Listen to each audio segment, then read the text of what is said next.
Like a headless turkey running around in circles, Special Counsel Robert Mueller's anti-Trump investigation is dead, even if he does not yet realize it. While his investigation stumbles onward, with life support provided by the biased media, from a legal perspective the viability of any criminal case that Mueller could possibly bring has been effectively gutted thanks to the news, suppressed for months by Mueller's team, that the FBI's key agent in both the Russia investigation and the Clinton email probe was an ardent Hillary supporter with an anti-Trump bias. Under federal law, a prosecutor is required to disclose exculpatory and impeachment information to criminal defendants and to seek a just result in every case. Specifically, pursuant to Giglio v. United States, prosecutors are obligated to provide defendants with impeachment evidence, which includes, according to the DOJ's guidelines, evidence of a witness's biases, animosity toward defendant, or animosity toward a group of which the defendant is a member or with which the defendant is affiliated. As a result, in any prosecution brought by Mueller against a Republican target, defense counsel would be entitled under the Constitution to all evidence in the government's possession relevant to exploring the apparent biases of FBI agent Peter Strzok and his animosity toward Trump and the Republican Party.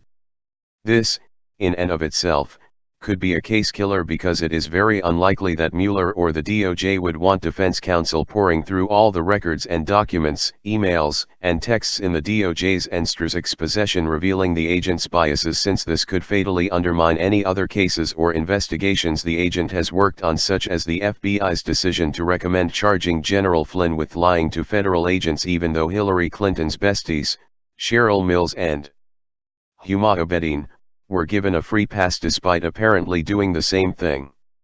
Significantly, the fatal damage done to Mueller's anti-Trump investigation does not only rest in the fact that defense counsel will be able to conduct an unlubricated prostate examination on the FBI's key agent at trial. Instead, the real reason why Mueller will not risk a criminal trial is the lasting damage that would be done to the FBI's reputation by having Strzok's baggage brought into the daylight. To expose the agent's biases, defense counsel would have the opportunity to cross-examine the agent and his apparent mistress, an FBI lawyer who also worked on Mueller's investigation and the Clinton email probe, about their exchanged messages showing support for Clinton and hostility to Trump. Additionally, the agent's wife, a high-profile attorney at another federal agency, apparently was a member of several pro-Obama and pro-Clinton Facebook groups and is a follower of a Facebook page called We Voted for Hillary. One can only imagine the fun that an aggressive defense attorney would have shredding Strzok's credibility by grilling him to see if he shared his wife's posted political views. The prospect of having to reveal to defense counsel and the public the FBI's dirty laundry concerning Strzok, the former deputy head of the agency's counter-espionage unit, plus having to watch as defense attorneys parade the disgraced agent, his disgraced FBI mistress, and possibly his betrayed wife before the jury to explore the extent of his anti-Trump biases pretty much kills the likelihood of Mueller indicting any other Republicans. There's simply too much downside. Undeniably, if Mueller were to proceed with the trial under these tainted circumstances, he would be exposing the country's vaunted legal system and the agency he once headed, to both national and international ridicule. The FBI's reputation for impartiality would be forever flushed down the toilet. This price simply is not worth it, particularly since he has found no evidence of collusion between Trump and Russia.